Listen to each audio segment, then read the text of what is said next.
What's poppin', everybody? It's Trent J. Baldifer.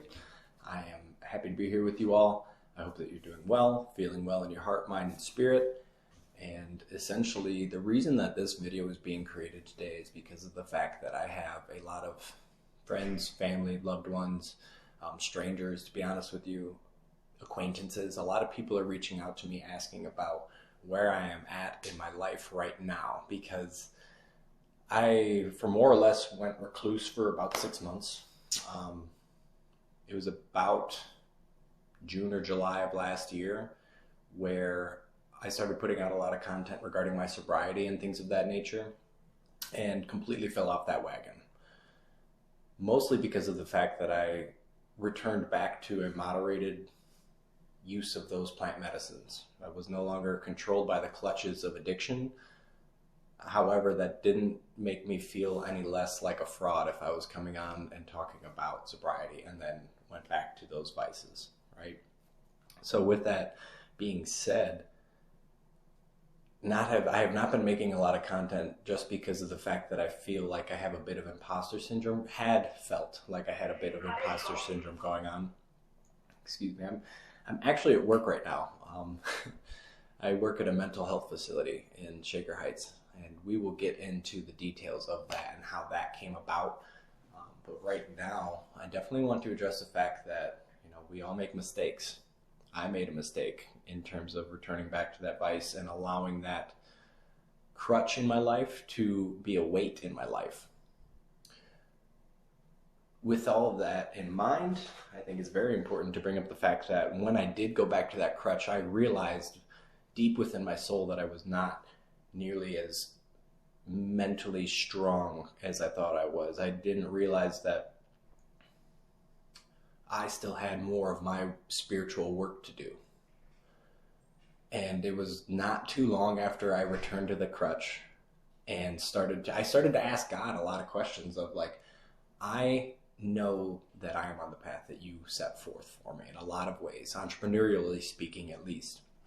And around that same time where I started to state that to the universe was about the same time where I started to ask, what do you really have in store for me? Because in terms of in entrepreneurship, I've done almost everything that I wanted to do and set out to do when I became an entrepreneur in 2017. I created websites, I created a mobile app, I have intellectual property.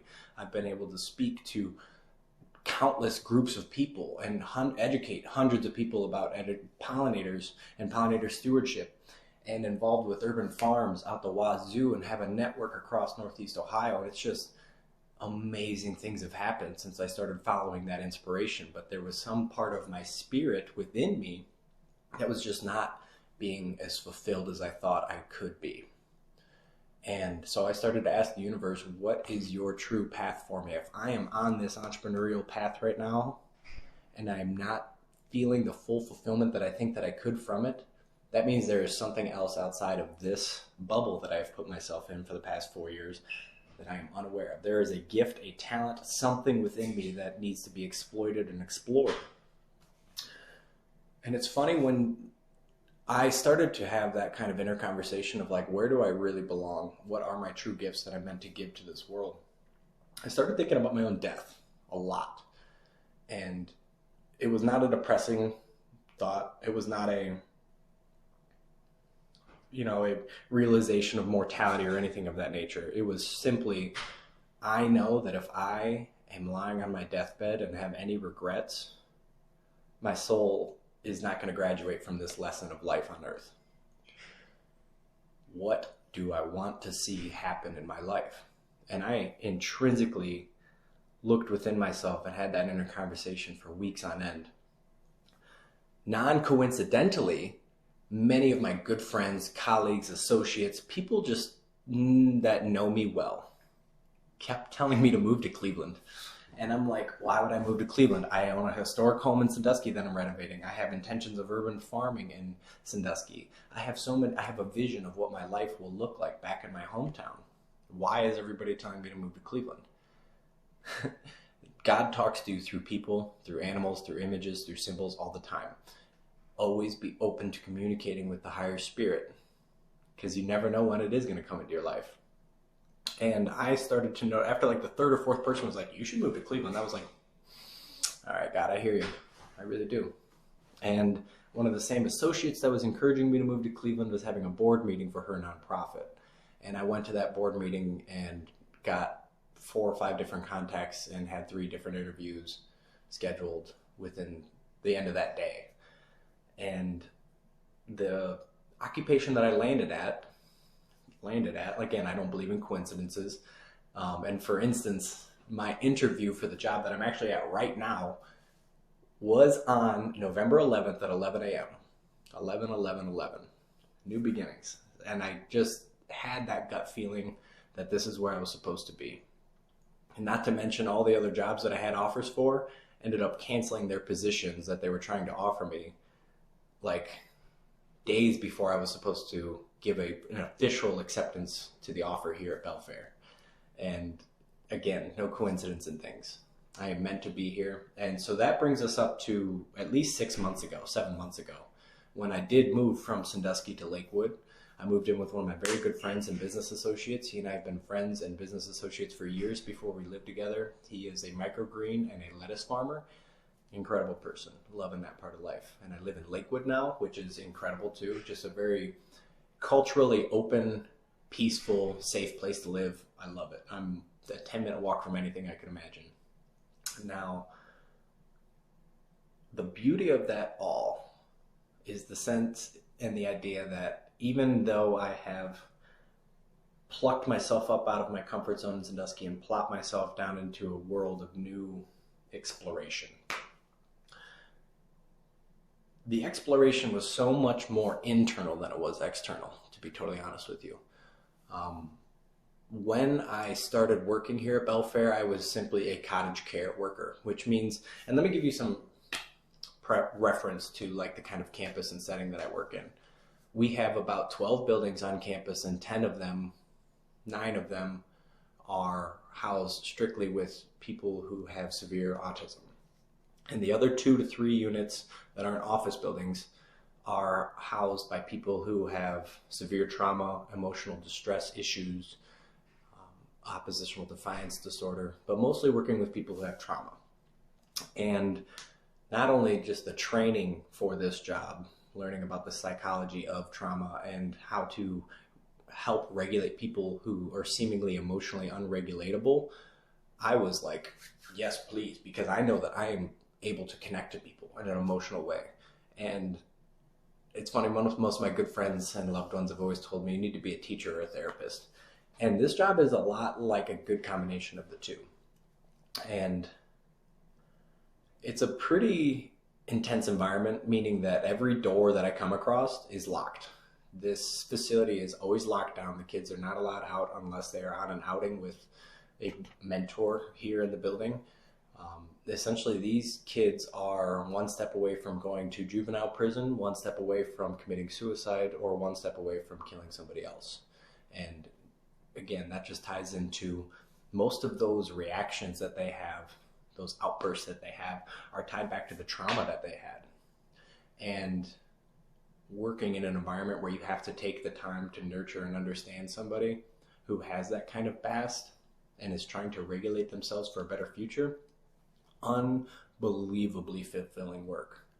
And it got more fulfilling the longer that I've been here, because of the fact that I went from just a cottage care worker to a therapeutic behavioral support specialist, which essentially means that I do one-on-one microtherapy with these clients. And this is my last day working in this building. I just got a promotion recently, and I'll be working in a more clinical services environment where I'll be facilitating more group therapies. And I am beyond excited for all of that. I would like to segue backwards in this video a little bit to talk about the fact of when you work in this type of environment. Let me just put it this way. I thought that I knew myself really, really, really well. And I did not think that there was much more to learn about the light side of myself and the dark side of myself. You know, I am big on shadow work. I'm big on incorporating the pain and lessons of your past and moving those forward into your life in the way that serves you as best as possible. I was about that mentality before I started working here. And I think that that's part of the reason why I help these kids as well as I do. Never think that you actually know it yourself, though, because the entire mission of life is to know thyself. And that's a lifelong journey. Your happiness, your fulfillment, you can always get better. You can always grow more spiritually. You can always grow more mentally, emotionally, physically. At the point in time where I started working here, I almost wanted to put my car in cruise control and just chill for a little bit, because I had been busting my butt for 4 years, entrepreneurially speaking, and working part-time or full-time jobs on the side with that. And when I kind of coasted into cruise control, so to speak, it was a lot of focus off of the business. It was a lot of focus off of bees. It was a lot of focus off of anything other than what I had to do here at work and the inner work that I had to do on myself. Wow, did I have a lot more inner work to do than I had imagined. With that being said, we've all got inner work that we need to do. We've all got some light trying to pierce through that darkness that's within us, within our ego especially, because that ego, our egos, brings up the idea of separatism, that we are separate from the things that we see. And I have reason to believe that we are not separate from anything, and it is just an illusion of separation, that we are all truly connected through love, consciousness, and energy. Call it vibes, call it soul, call it spirit, call it God, call it the universe. It's running and coursing throughout every physical item that we see. Of course, there's a difference between having a rationality as a human being and being a plant or a brick wall. There's different levels of consciousness there, but either way, it's all energy. We are all in this together, tied together through one spirit.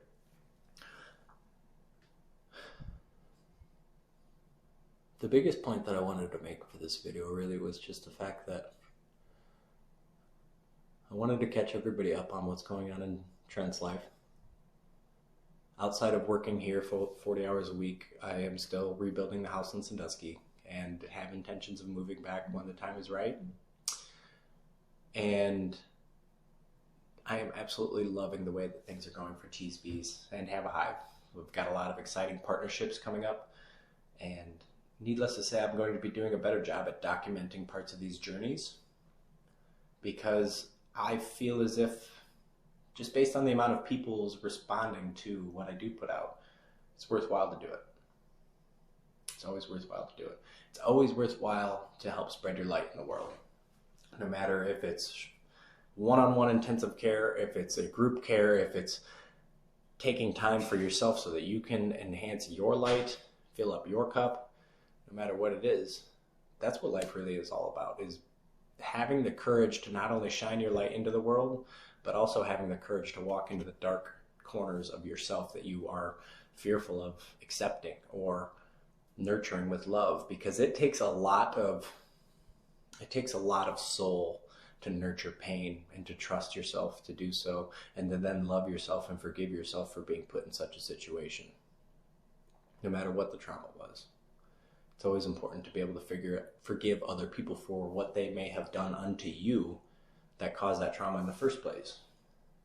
Never easy, but the only thing that makes it really truly possible is humbling yourself and becoming from a place of true love, mercy, acceptance. The only reason that we ever feel out of place is because we're not accepting of something in our environment. And as soon as we settle in with that radical acceptance of this is where I'm at and I'm going to do the best that I possibly can with it, that kind of personal inventory, that's when things can start to flow with more ease. And that is what I have felt recently in my life. I've come out of cruise control, so to speak, and gotten into a different gear for myself, for this job, for the business, for God, for you. I feel the ease coming about in so many ways. And it's an ease where it's just a faithful understanding that I am on the path that I need to be on. And that if I weren't needing to be on this path, that something would interrupt the pace that I'm at, the direction I'm headed. I think the ease that I'm experiencing and the love that I'm experiencing, the happiness that I'm experiencing lately just comes from the fact that I do have faith in the higher power of this universe, of this earth, of this plane, of this life. and that it's got me in the palm of its hand. It's got you in the palm of its hand. We all deserve to be there. And when we stop recognizing that we are in the palm of God's hand, that's when we get emotional. That's when we get out of sorts about life. We make mistakes, which there is no such thing as a mistake. You either win or you learn, which both are a winning situation if you ask me.